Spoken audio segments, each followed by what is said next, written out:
gruaja duhet ta mësoj këtë. A e di se i pari që e banoi haremin e Mekës ka qenë grua, dhe ajo është Hajeri.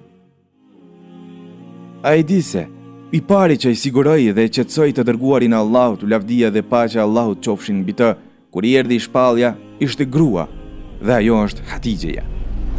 A e di se i pari që i flijoi gjakun në rrugë të Allahut ishte grua, dhe ajo është Sumeja, nëna e Amarit.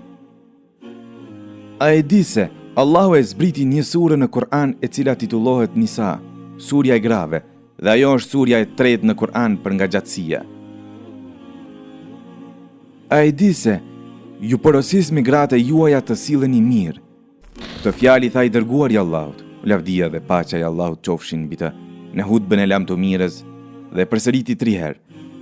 Ju porosis me gratë e juaja të silleni mirë.